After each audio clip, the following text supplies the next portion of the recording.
আল্লাহ রাব্বুল আলামিন কোরআন শরীফের আয়াতটা নাযিল করে দেন। কোরআন শরীফ সূরা হুজুরাতের 26 পারার 2 নম্বর আয়াত আল্লাহ পাক নাযিল করে দেন, ইয়া আইয়ুহাল্লাযীনা আমানু, এই ইমানদার বিশ্বাসী বান্দা বান্দি করে না, লা তারফাউ আসওয়াতাকুম ফাওকা সাওতিন নবী, খবরদার খবরদার আমার হাবিবের কাঁধে, আমার হাবিবের সামনে হাবিবের কথা আওয়াজের উপরে তোমাদের আওয়াজটা জোরে করো না, শব্দটাকে জোরে উচ্চারণ করো না।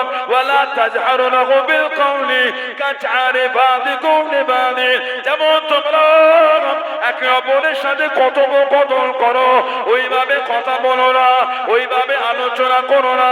আনতা বাতা আমালুকুম, তোমাদের জীবনের আমলগুলি, তোমাদের জীবনের ইবাদতগুলি এমনভাবে ধ্বংস হয়ে যাবে, ওয়া আনতুম লা তাশউরুন, তোমরা কিছু বুঝতে পারবে না, তোমরা কিছু জানতে পারবে না।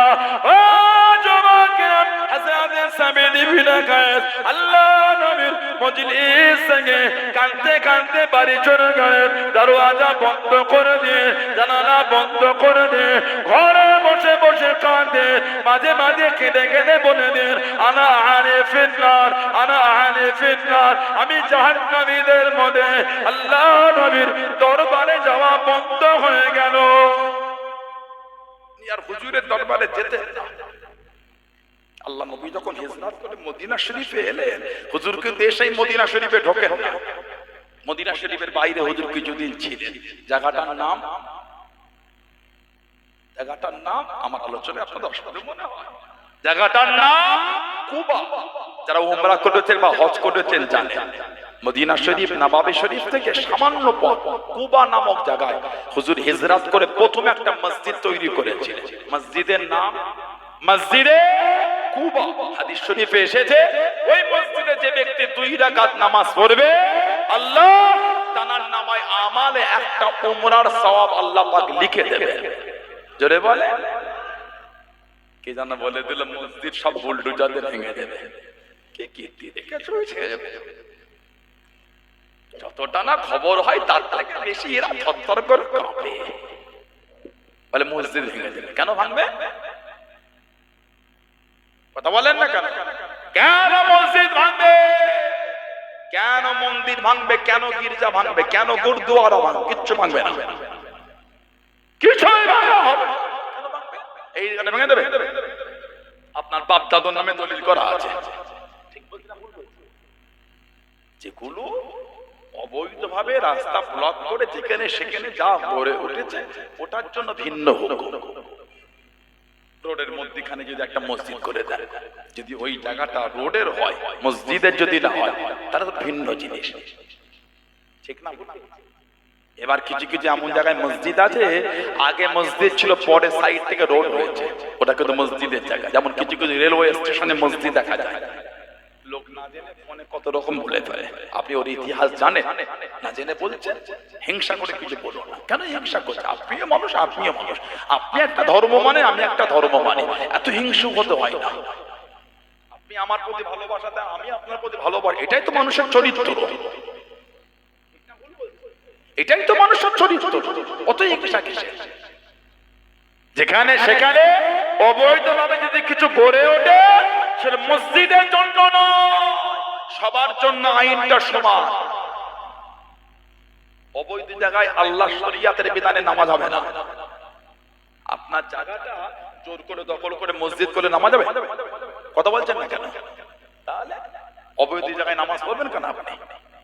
ওজন্য শুধু মসজিদ নয়, অবৈধভাবে কিছু গড়ে উঠলে ওটা সব ধর্মের জন্য সমান আইন। অত ভয় খেতে হচ্ছে না। ইমানদার অত ভয় খাবেন কেন? ইমানের জায়গায় শক্ত হন, হেফাজত করবেন কে? উঠতে ফিরতে পড়বেন লা হাওলা ওয়ালা কুওয়াতা ইল্লা বিল্লাহ, লা হাওলা ওয়ালা কুওয়াতা ইল্লা বিল্লাহ। কোন ক্ষমতা নয়, কোন আধিপত্য নয়, যা আছে ইল্লা বিল্লাহ, ওটা আল্লাহর আছে, দ্বিতীয় কারণ নয়। জোরে বলো, আর জোরে বলা গেল না। একজন সাহাবী আমার হুজুরকে এসে বলছে, হুজুর আমার ছেলেটাকে কুরাইশরা বন্দী করে নিয়ে গিয়ে হাতটাকে পিছন দিক দিয়ে বেঁধে মুখটাকে জমিনের দিকে করে রেখে হুজুর আপনি দোয়া করেন। নবী বলেন দোয়া করছি, যা ছেলের কানে খবরটা পৌঁছে দাও, সে যেন বলে লা হাওলা ওয়ালা কুওয়াতা ইল্লা বিল্লাহ। যাও, খবর পৌঁছে গেল, সাহাবী করে পড়ছে লা হাওলা ওয়ালা কুওয়াতা ইল্লা বিল্লাহ, লা হাওলা ওয়ালা কুওয়াতা ইল্লা বিল্লাহ, লা হাওলা ওয়ালা কুওয়াতা ইল্লা বিল্লাহ। কিতাবে এসেছে, সাহাবী বলছে আমি দেখছি অটোমেটিক আমার হাতটা পিছন দিক দিয়ে খুলে গেল। সুবহানাল্লাহ বললেন না? সাহাবী উঠে দাঁড়ালে, কোথা থেকে একটা ঘোড়া এসে গেল, সাহাবী ঘোড়া পিঠে উঠে ওদের সামনে দিয়ে চলে যাচ্ছে। সাহাবী বলছে আমাকে কেউ বাধা দিচ্ছে না। জোরে বলো। আর ভালোবাসায় বললেন না সুবহানাল্লাহ। আল্লাহর উপর তাওয়াক্কুল করবেন। ভয় লাগছে, একটু ভিতরে ভিতরে মনে হয় কি পড়বে, লা হাওলা ওয়ালা কুওয়াতা ইল্লা বিল্লাহ। সমস্ত বিপদ আপদ মুসিবত থেকে আল্লাহ আমাদের হেফাজত করবেন। জোরে বলো। আল্লাহর উপর তাওয়াক্কুল কমাবেন না। কেন ঈমান নষ্ট করছে? হযরত মুসা আলাইহিস সালামকে ফেরাউনের পুলিশরা, কিতাবে এসেছে ৭০ পুলিশ, আইনুল গোরাম, আইনুল মানে চোখ, গোরাম মানে কাক, ও আইনুল গোরাম, ফেরাউনের পুলিশরা মুসা আলাইহিস সালামকে কাগের চোখ নিয়ে খুঁজছিল, মানে তীক্ষ্ণতার সাথে, পিঁপড়ের মতো নাক নিয়ে শুকছে কোথায় লুকিয়ে আছে মুসা নবী। তারপর আল্লাহ মুসা আলাইহিস সালামকে হেফাজত করে ফেরাউনের ঘরে আমার আল্লাহ বড় করেছেন। জোরে বলে। আর একটু জোরে বলা গেল না? আমার ভাইয়েরা, বাপজানেরা, ছেলেরা, যুবকেরা, মুরব্বীরা, হুজুর এই হিজরত করে মসজিদে কুবা বানালে, তারপরে হুজুর মদিনা শরীফে ঢুকলে, হুজুরকে কবিতা আর বক্তৃতা দিয়ে মদিনা শরীফে সম্মান দিয়েছিলেন না? হযরত সাবিত ইবনে কায়েস রাদিয়াল্লাহু তাআলা, আমার হুজুরের কম বেশি 20 জনের অধিক সাহাবা ছিলেন কবি, হুজুরকে কবিতা বলতেন। সুবহানাল্লাহ বলবেন না? জান্নাতের মধ্যে একজন ছিলেন হযরত হুজুরের সাহাবী জাফর ইবনে আবি তালিব, আব্দুল্লাহ ইবনে রাওয়াহা, মা আয়েশা রাদিয়াল্লাহু তাআলা জান্নাতের মধ্যে ছিলেন, হাসান বিন সাবিত, কাব বিন জুয়াইর, কাব বিন মালিক, নাফিগা আল জাদি রাদিয়াল্লাহু তাআলা আজমাইন। হুজুরের সাহাবী নাফিগা আল জাদি, নাফিগা সুফিয়ানি বলে একজন ছিল, জাহিলি কবি, মুসলমান না। আর নাফিগা আল জাদি সাহাবী কবি। হুজুরকে কবিতা শোনালেন, আমার হুজুর এত খুশি হয়েছে। হুজুর বলেন, যাও, আল্লাহ তোমার চেহারার সৌন্দর্য নষ্ট করবেন না। 200 বছরের কাছে হায়াত পেয়েছে, 200 বছর। বুড়ো বয়সে গিয়েও দাঁত ভেঙে গেলে দাঁতটা আবার হয়ে যেত। বুড়ো বয়সে গিয়েও দাঁত ভাঙলে দাঁতটা আবার হয়ে যেত। এখানে অনেক আমার মুরব্বী বাপ বসে আছে, অনেকের একটা দুটো করে খসেছে, ওগুলো আর হবে বলে মনে হচ্ছে আপনাদের? আর হলো না। আমাদের এই বয়সে যারা আমরা আছি, আমাদের যদি এই বয়সে দাঁত ভাঙে, আল্লাহ না করুক কোনো ঠোক করলে বা কিছু আঘাত হয়, আর হবে বলে মনে হয় আপনাদের? আমাদের বাড়ি ওই বাচ্চাগুলো দাঁত ভাঙলে হবে? বাচ্চাদের বয়সের একটা সীমা আছে। এই বয়স যখন ক্রস করবে, অতিক্রম হবে, এজ যখন ক্রস করবে আর হবে না।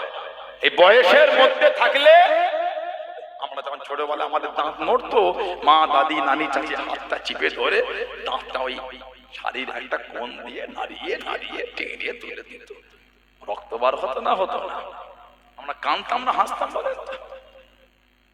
সত্যি কাঁদতাম। আমাদের মা, দাদি, নানি, চাচি কি বলতে বলতে, কাঁদিস নে, তোর দাঁত আরো হবে না, ফুকরা রয়ে যাবে। হাত পা, এই হাতের দাঁতটা মুঠো কর, মুঠো কর, পুকুরের ধারে গিয়ে ছুঁড়ে দিবি, যারা দূরে গিয়ে পড়ে বড় মাছের দাঁত পাবি তুই, আর না হলে ইঁদুরের গর্তে ইঁদুরের দাঁত পাবি। ঠিক না বলতো না? সত্যি মাছের দাঁত না ইঁদুরের দাঁত, মাছেরও না ইঁদুরের না, মানে ওগুলো আমাদের মা, দাদি, নানি, চাচিদের ঘরোয়া ওষুধ, আমাদের কান্না থামাবো না। আবেগা আল জাদি হুজুরকে কবিতা শোনায়, আমার হুজুর দোয়া করলেন, কিতাব এসেছে 200 বছরের কাছে হায়াত, পুরো বয়সে গিয়ে দাঁত ভাঙলে দাঁত আবার হয়ে যেত। জোরে বলে। মানে ইন্তেকালের আগে পর্যন্ত চেহারার সৌন্দর্য নষ্ট হয় না। জোরে বলে।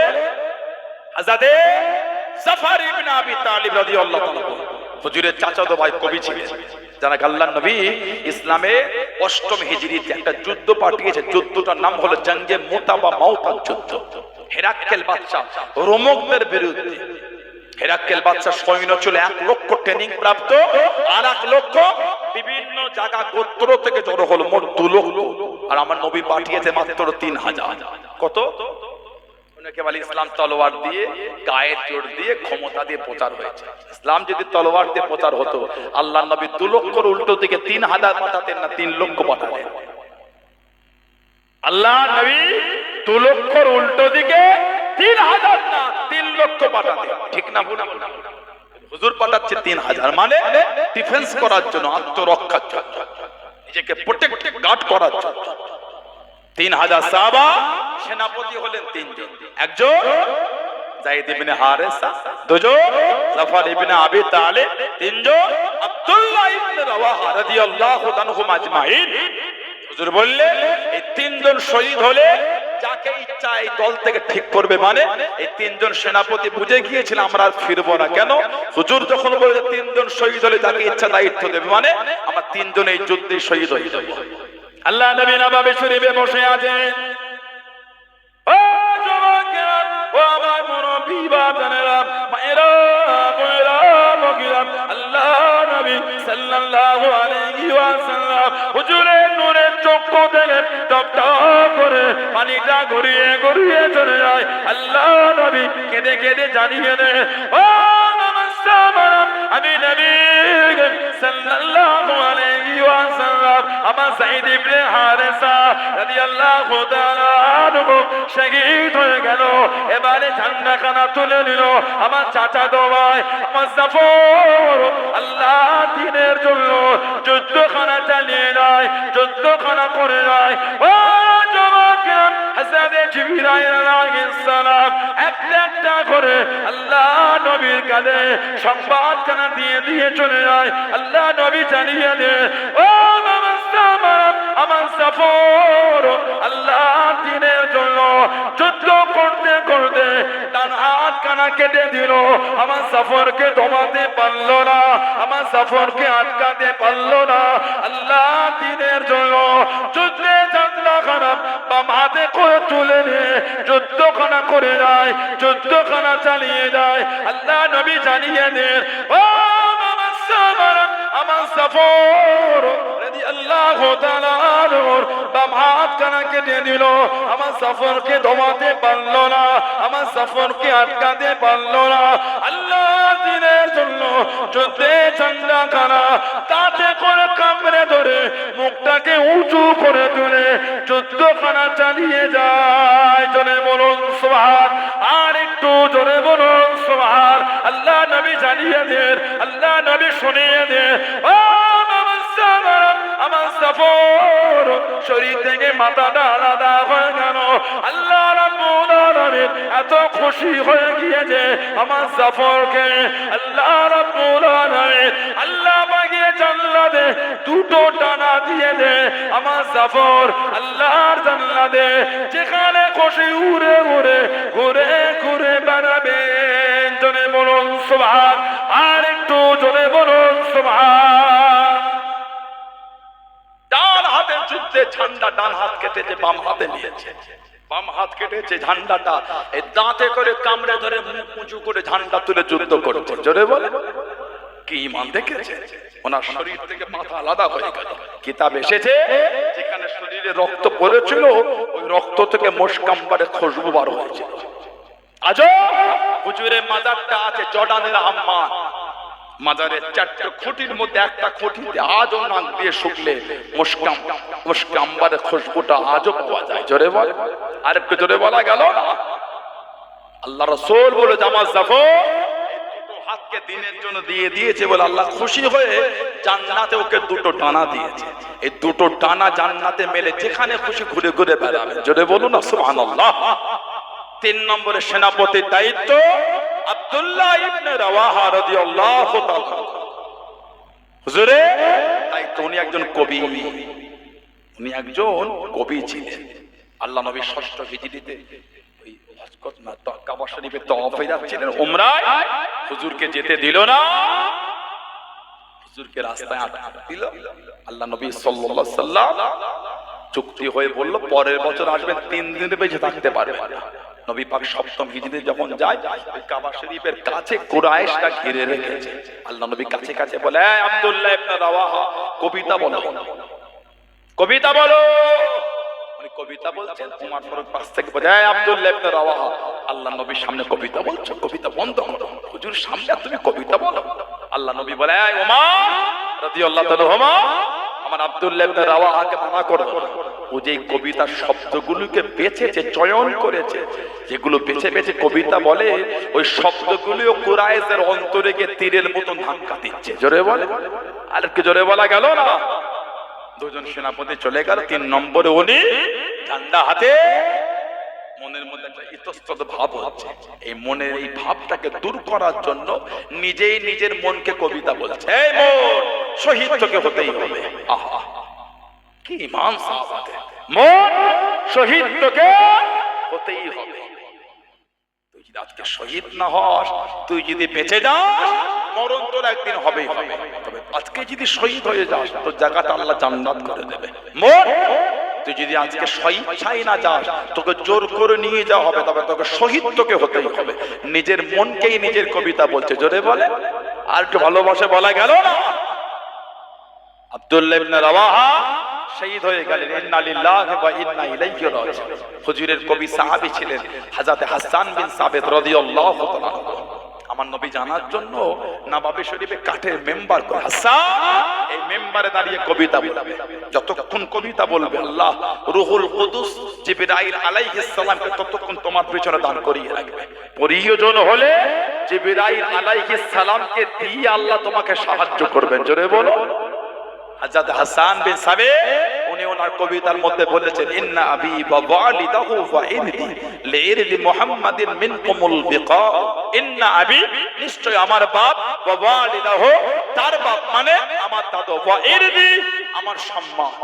সাহাবাদের বলছেন, লিইরদি মুহাম্মাদিন মিনকুমুল বিকা। ও হুজুরের সাহাবারা, আল্লাহ নবী সাল্লাল্লাহু আলাইহি ওয়াসাল্লামের সম্মান রক্ষার ক্ষেত্রে আমার বাপ, তার বাপ, আমার সম্মান, ওটা হলো ঢাল স্বরূপ। জোরে বলে, আর কি জোরে বলা গেল না? আল্লাহ নবীর কাছে দেখে দাঁড়িয়ে গেলেন। আল্লাহ নবী সাল্লাল্লাহু আলাইহি ওয়াসাল্লাম সারা জীবন আপনার বিরুদ্ধে কবিতা বলেছি, সুযোগ যদি দিয়ে দেন, সুযোগ যদি করে দেন, আজকে আপনাকে এনে কবিতা বলবো, আজকে আপনাকে এনে কবিতা শোনাবো।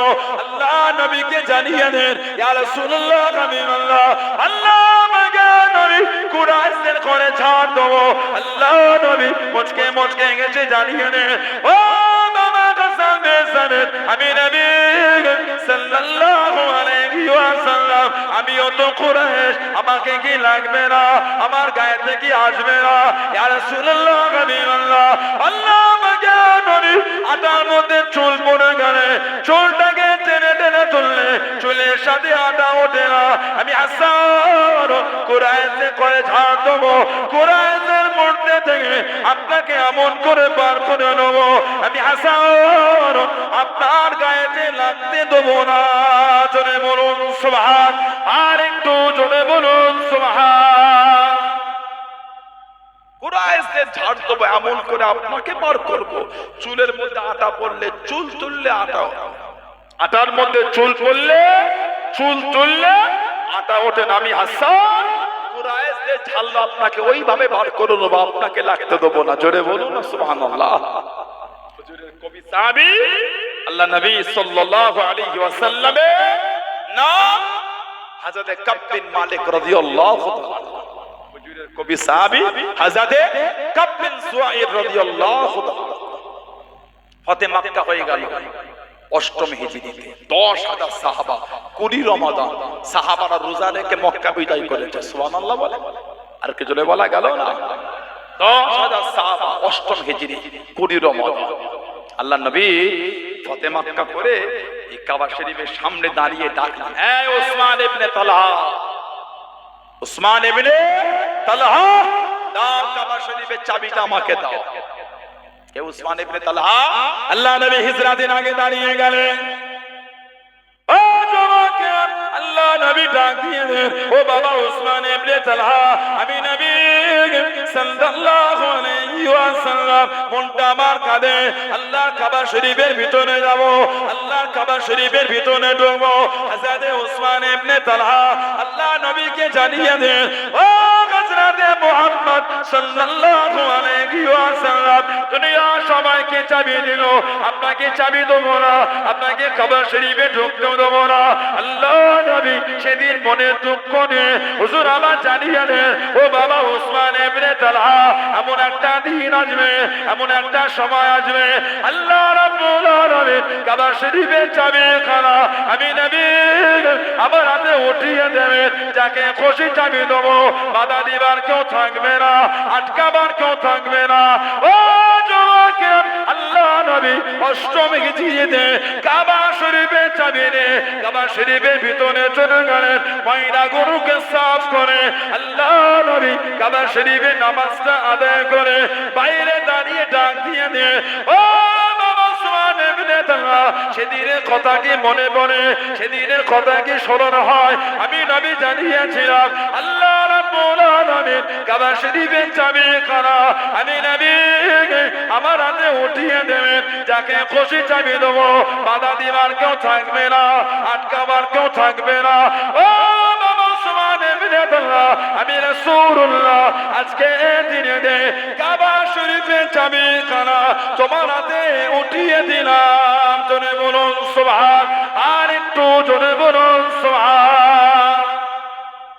কিয়ামত পর্যন্ত কাবা শরীফের চাবি তোমার খানদানের হাতে আল্লাহ রেখে দেবেন। জোরে বলে, সেদিন আমাকে দিও না, আমি বলেছিলাম চাবি আল্লাহ আমাকে মিলাবে, এই চাবি পেয়েছি, এই ধরো তোমাকেই দিয়ে দিলাম। জোরে বলো। উসমান ইবনে তালহা বলছে, হুজুর যখন আমার হাতে চাবি দিচ্ছে মনে হচ্ছে চাবি না, আল্লাহ আমার অন্তরে ঈমানের নূর দিয়ে দিচ্ছে। জোরে বলো।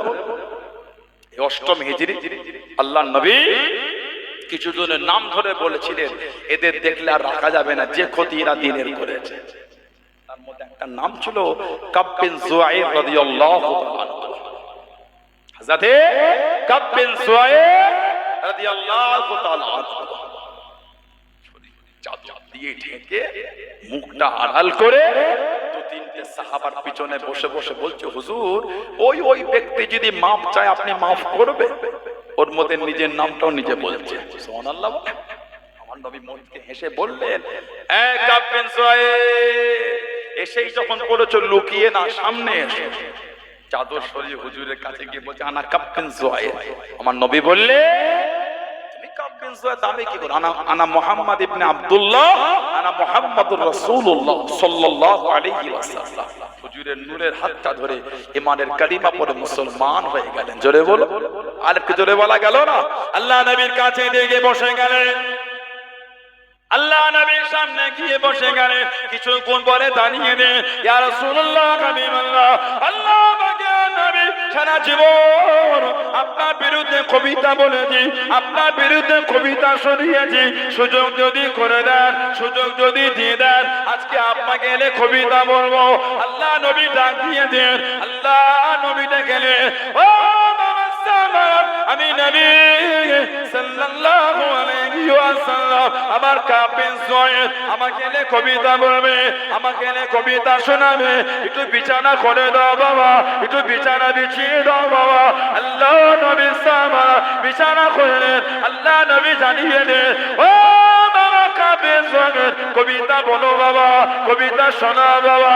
হযরতে কাব বিন যুআইর কবিতা শুরু করে দেন, কবিতা বলতে বলতে আল্লাহ নবী সাল্লাল্লাহু আলাইহি ওয়াসাল্লামের দিকে তাকিয়ে তাকিয়ে জানিয়ে দেন, ইয়া রাসূলুল্লাহ হাবিবাল্লাহ, ইয়া রাসূলুল্লাহ হাবিবাল্লাহ, আল্লাহ পাকের নবী হুজুর বিয়াদি মাফ করুন, ইন্না রাসূলাল্লাহ নূরুন, ইয়া রাসূলুল্লাহ হাবিবাল্লাহ, অবশ্যই আপনি হলেন নূর। জোরে বলুন সুবহান, আর একটু জোরে বলুন সুবহান। সামনে দাঁড়িয়ে বলছে, ইন্না রাসূলাল্লাহ নূর ইস্তাদউ বিহি, হুজুর অবশ্যই আপনি হলেন নূর, যা থেকে আলোটা গ্রহণ করা হয়ে থাকে। আপনি হলেন নূর, যা থেকে আলো গ্রহণ করা হয়ে থাকে। সুবহানাল্লাহ বলবেন না? আর ভালোবাসায় বলা যাবে না?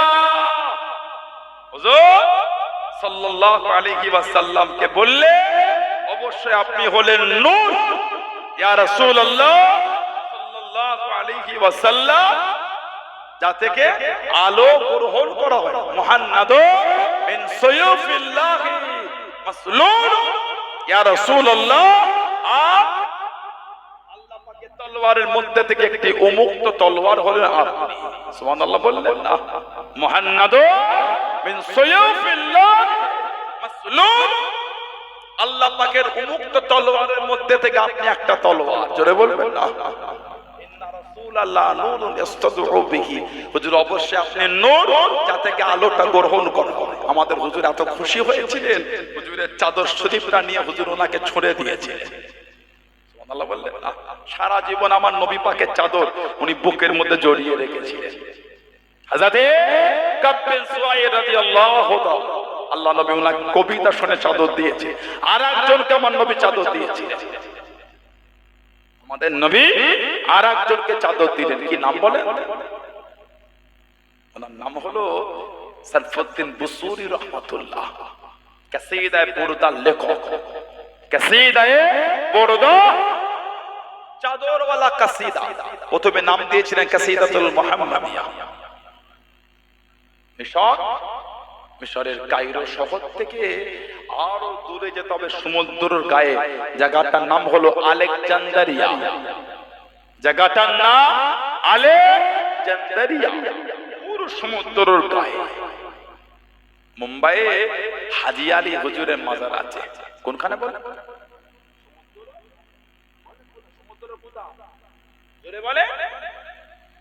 আপনাদের বিরক্ত মনে হচ্ছে? নারায়ে তাকবীর। আওয়াজ হলো না, এতগুলো মানুষ মাশাআল্লাহ বসে আছে, অত কথা বলতে হয় না। এখানে হুজুরটা ওয়াজ করছে, কাছে বসে বসে অত কথা কি করে বলে হয়? নারায়ে তাকবীর। ঘুম পাচ্ছে আপনাদের? নারায়ে তাকবীর, নারায়ে তাকবীর।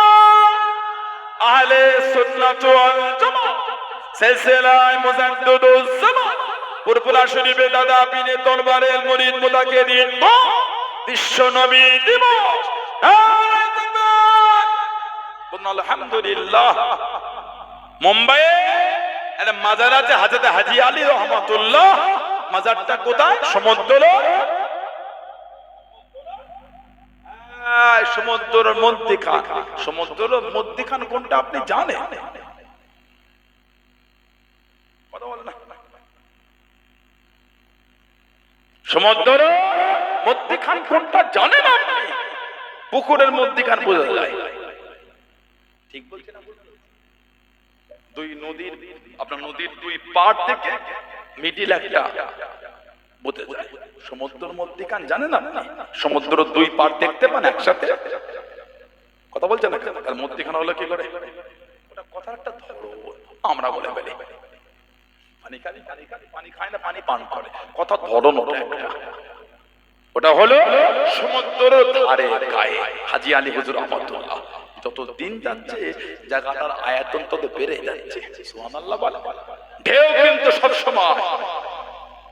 আপনাদের এই গ্রামে পুকুর আছে, পুকুর ঢেউ হয়। 3 বছর আগে পাটটা বাঁধালো, ভাঙা পাট ইউক্যালিপটাস গাছ দিয়ে, সে লোহার তুরমুজ দিয়ে ঠুকে ওই ইউক্যালিপটাস গাছগুলো পুঁতে টিন কেটে কাঁটা পেরেক দিয়ে মেরে মেরে বস্তায় মাটি ভরে পুকুরের পাড় বাঁধিয়েছে। 3 বছর পরে ধসে নেমে চলে গেল। ঢেউ নাই, কিচ্ছু নাই। মুম্বাই গিয়ে দেখবেন, মোবাইলে সব সময় ঢেউ লাগছে। ভাঙা দূরের কথা, আরো জায়গাটা বেড়ে যাচ্ছে। সুবহানাল্লাহ বলে। আলেকজান্দ্রিয়া মিশরের কায়রো শহর থেকে সমুদ্রের গায়ে 15 বছর প্যারালাইসিস ছিলেন ইমাম সারফুদ্দিন বুসুরি রহমাতুল্লাহ। ঘুমোতে গেলে দুটো পা কাজ করতো না, প্যারালাইসিস হয়ে গেছে। বসে বসে কি করবে? হুজুরের ভালোবাসায় কবিতা লিখতেন। কবিতা যার মধ্যে লিখেছেন, ক্ষমা করো হে আমার নিন্দুক ভাই, ক্ষমা করো হে আমার নিন্দুক ভাই, যদি তালাশ করো দেখবে রাসূলের প্রেম ছাড়া আমার দোষ আর কিছু না। আমি আমার হুজুরকে ভালোবাসি। জোরে বলো। খানকা শরীফের ভেতরে আছে সমুদ্রের গায়ে। এলাকার যুবকগুলো হেঁটে হেঁটে যায়, বলতে বলতে, ও সারফুদ্দিন বুসুরি, কোমর গেল, পা গেল, এবার কান কাটো। কেঁদে ফেললেন। কেন রে বাবা? বলে সমুদ্র ঢেউ লেগে লেগে পাড় ভেঙে ভেঙে চলে যাচ্ছে। সমুদ্র ঢেউ লাগছে। উনি কেঁদে কেঁদে বললেন, একটু আমার এই দরওয়াজা জানালাটা খুলে দে। খুলে দিল। উনি কাঁদছে না, বলে সমুদ্রের পানি, আমি প্যারালাইসিস মানুষ, করতে পারি না, হাঁটতে পারি না, চলতে পারি না, আল্লাহ পাকের হুকুম, যতটা এসেছো আল্লাহর হুকুম ওইখানেই থামো। 500 বছরের বেশি হয়ে গেল, আল্লাহর হুকুম ওইভাবেই আল্লাহ রেখে দিয়েছে। যারা বলবেন না সুবহানাল্লাহ, ঢেউ পর্যন্ত 24 ঘন্টা লাগছে, আর ওইখানটাই থাকে। ইমাম সরফুদ্দিন বুসরি রহমাতুল্লাহ হুজুরের প্রেমে কবিতা লিখতেন। কবিতা গোটা পৃথিবীতে খ্যাতি অর্জন করেছে কাসিদায়ে বুরদা। বুরদা মানে চাদর, চাদরওয়ালা কাসিদা। নাম কিন্তু প্রথমে দিয়েছিল অন্য, কাসিদাতুল মুহাম্মদ, আমার নবীর নামে কাসিদা। হুজুর আমার কবিতা লিখতে লিখতে ঘুমিয়ে গেলেন। আল্লাহ পাকের হুকুমে গভীর রাত্রিরে দেখতে পেয়ে গেলেন হুজুরে গোটা বাড়ি খানা আলোয় আলোকিত, নূর আলা নূর হয়ে গেল। কিসের এত আলো, কিসের এত জ্যোতি, একটু পরে দেখতে পেলেন অন্য কিছুর আলো না, তিনি দুনিয়া বাদশাহ হাবিবুল্লাহ জনাবে মুহাম্মদুর রাসূলুল্লাহ সাল্লাল্লাহু আলাইহি ওয়াসাল্লাম আল্লাহ নবী তাশরীফ করা এনেছেন। জনে বলুন সুবহান, আর একটু জনে বলুন সুবহান। ও জবাকে আল্লাহ ওলি হাত দুটোকে বাড়িয়ে দিন, ইয়া রাসূলুল্লাহ হাবিবাল্লাহ, ইয়া রাসূলুল্লাহ হাবিবাল্লাহ। আল্লাহ বাগান নবী হুজুর বিয়াদি মাফ করুন, সম্মান করতে পারলাম না, তাজিম দিতে পারলাম না, হুজুর আমাকে মাফ করে দিন, হুজুর আমাকে মাফ করে দিন, আমি প্যারালাইসিস মানুষ, উঠে দাঁড়াতে পারলাম না, হুজুর আমাকে মাফ করে দিন। আল্লাহ নবী তাম্বি করলেন, ও বাবা সরফুদ্দিন, থামো থামো, কষ্ট নিতে হবে না, দুঃখ পেতে হবে না। আল্লাহ নবী কাছে দিয়ে চলে গিয়ে নূরের হাতটা গেলে স্বপ্নের মধ্যে, খবের মধ্যে উনি দেখতে পেয়ে গেলেন আল্লাহ নবী নূরের হাত করা ওনার রানেতে বলিয়ে দেন, রানেতে মশা করে দে। আল্লাহ নবী জানিয়ে দেন, ও বাবা সরফুদ্দিন, আমি রাসূলুল্লাহ জানিয়ে দিলাম আল্লাহ পাকের হুকুমে কালকে দিন থেকে দাঁড়িয়ে দাঁড়িয়ে নামাজ তুমি পড়বে। জনে বলুন সুবহান, আর একটু জনে বলুন সুবহান। ও বাবা সরফুদ্দিন, আমি নবী, আমাকে ভালোবেসে কবিতা লিখেছো বাবা, কাসিদা লিখেছো বাবা, একটু আমাকে শোনাও বাবা, একটু আমাকে বলো বাবা।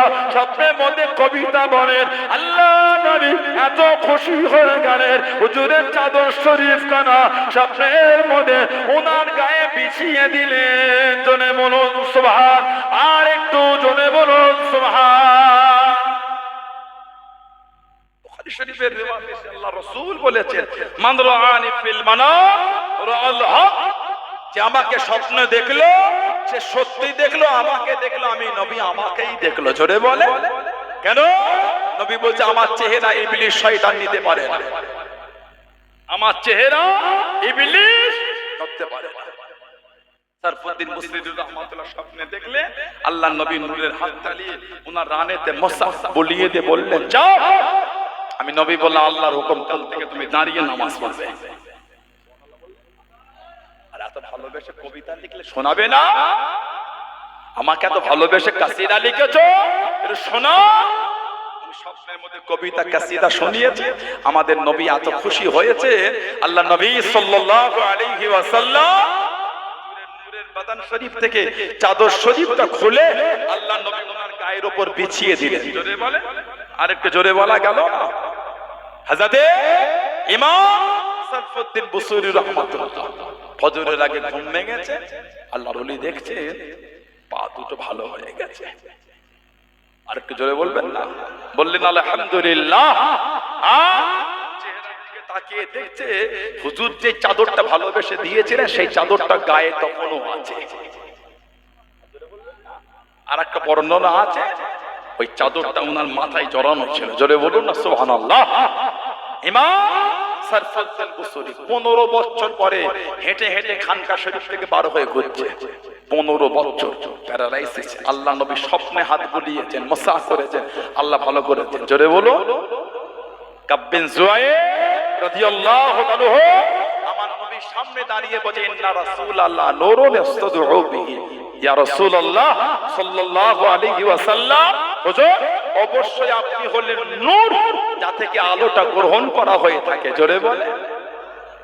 হাজরাতে হুজুরে সাবিত ইবনে কায়েস রাদিয়াল্লাহু তাআলা কুরআন শরীফ 26 পারা সূরা হুজুরাত 2 নম্বর আয়াত, হুজুরের দরবারে শুনে উনি মুটে চলে গেলেন ঘরে। কেন? উনি যখনই কথা বলতেন নবীর দরবারে একটু জোরে বলে ফেলতেন। উনি মানুষ, আমরা এখানে বসে আছি, সবার কথা বলে স্টাইল কিন্তু এক না। কেউ আস্তে বলে, কেউ জোরে বলে, কারো মধ্যে গাম্ভীর্য আছে, আবার কারো কথাটা ফ্যাস ফ্যাসে একটু চাপা বলা আছে না? না, আল্লাহ যাকে যেমন সৃষ্টি করেন আলহামদুলিল্লাহ।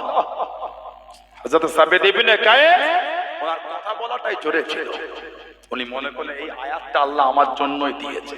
আল্লাহ বলছেন আনতাহবাতা আমালুকুম, তোমাদের জীবনের আমলগুলি সব ধ্বংস হয়ে যাবে, তোমাদের জীবনে আমল সব বরবাদ, ওয়া আনতুম লা তাশউরুন, তোমরা কিছু বুঝতে পারবে না, সব ধ্বংস হয়ে যাবে আমল, তোমরা বুঝতে পারবে না। হযরত সাবিত ইবনে কায়েস রাদিয়াল্লাহু তাআলা উনি কাঁদতে কাঁদতে ঘরে গিয়ে দরজা বন্ধ করে কাঁদছেন আর বলছেন আনা আহলি ফিন্নার, আহা আমি জাহান্নামীদের মধ্যে হয়ে গেছি। কেন? আমার